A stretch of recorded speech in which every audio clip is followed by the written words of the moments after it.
அண்ணா இன்னைக்கு எப்படி இருக்குன்னா, நம்முடைய முதலமைச்சர் அவர்களுடைய கண்ணீர் என்பது அவருடைய கட்சிக்காக இருக்க வேண்டுமோ தவிர, முதலமைச்சருடைய கண்ணீர், அந்த போலி கண்ணீர் அனைத்து இந்திய அண்ணா திராவிட முன்னேற்ற கழகத்துக்காக இருக்கு.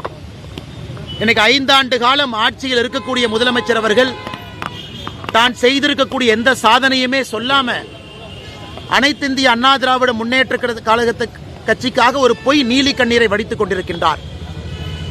முதலமைச்சர் அவர்கள் நன்றாக உணர்ந்து கொள்ள வேண்டும். தமிழகத்தில் அவர் என்னதான் திசை திருப்பினாலும் கூட மக்கள் திராவிட முன்னேற்ற கழகத்தை வீட்டுக்கு அனுப்ப வேண்டும் என்கின்ற முடிவுக்கு வந்துவிட்டார்கள். எனக்கு அனைத்து இந்திய அண்ணா திராவிட முன்னேற்ற கழகம், அந்த கட்சி, அதற்கு ஒரு பொதுச் செயலாளர், அதற்கான தலைவர்கள் இருக்கிறாங்க. அந்த கட்சி அவர்கள் முன்னேற்றத்திற்காக, தமிழக மக்கள் முன்னேற்றத்திற்காக அந்த கட்சி நடத்தப்பட்டுக் கொண்டிருக்கிறது. தமிழக பாரதிய ஜனதா கட்சியை பொறுத்தவரை எங்களுடைய தொண்டர்கள் தமிழக மக்களுடைய முன்னேற்றத்திற்காக இந்த கட்சி நடத்தப்பட்டுக் கொண்டிருக்கிறது. ஒரு தேர்தலில் 2 பேரும் கூட்டணியில் இருக்கும். இதே வாதத்தை சொல்லக்கூடிய முதலமைச்சர், இதற்கு முன்பு திராவிட முன்னேற்ற கழகத்தினுடைய கூட்டணியில் நாம் இருந்தோம். 1999 2003 காலகட்டம் வரை அந்த கூட்டணியில் இருந்த பொழுது திராவிட முன்னேற்ற கழகம் கட்சி விழுங்கப்பட்டதா?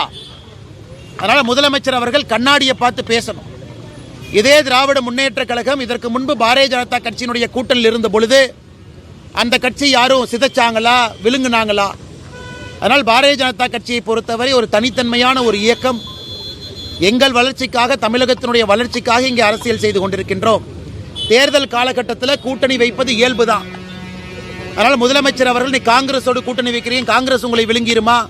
கம்யூனிஸ்ட் கட்சியை நீங்க விழுங்கிருவீங்களா? இல்ல அண்ணன் திருமாவளவன் அவருடைய விசிகேவை நீங்க விழுங்கிருவீங்களா? அதனால் அந்த குற்றச்சாட்டை நான் திமுகவின் மீது வைக்கல. ஆனா திமுக இன்னைக்கு ஏன் அந்த குற்றச்சாட்டை வைக்கிறாங்கன்னா, மக்கள் மனசுல திசை திருப்பணும், ஆட்சியினுடைய தப்பான விஷயத்தை மக்கள் பேச